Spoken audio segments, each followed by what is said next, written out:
How you doing? Somebody else.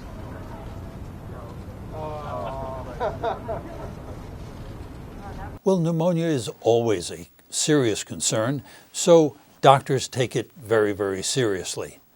Pneumonia is an illness that can be relatively mild and obviously can be more severe. Some patients with pneumonia are admitted to the hospital and even to an intensive care unit. But Secretary Clinton appears to have what we call community-acquired pneumonia. That's a sort of diagnosis that family doctors and internists make regularly and can treat very, very successfully. That viral infection predisposes them then to a complicating bacterial pneumonia. The bacteria take advantage of that inflammation, get down and get out of those bronchial trees into the lungs themselves, and can cause infection in the lung itself.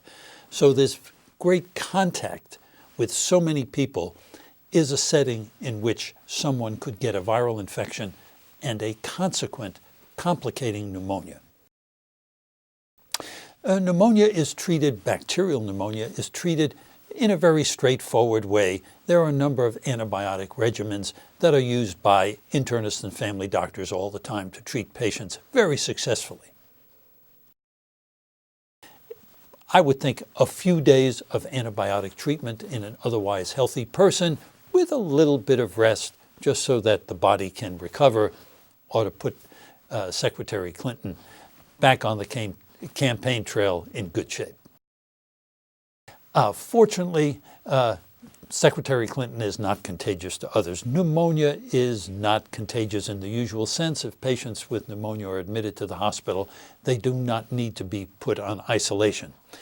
If she has this kind of pneumococcal infection, that's the most common bacterial cause of pneumonia, it's actually interesting. Children are the great distributors of the pneumococcal germ in our population. That's why we vaccinate all of them with pneumococcal vaccine. Standard practice that everyone age 65 and older, that's both of our presidential candidates, should be vaccinated with the pneumococcal vaccines, often referred to as the pneumonia vaccines. These are the bacteria that are the most common causes of pneumonia. There are 2 of these vaccines.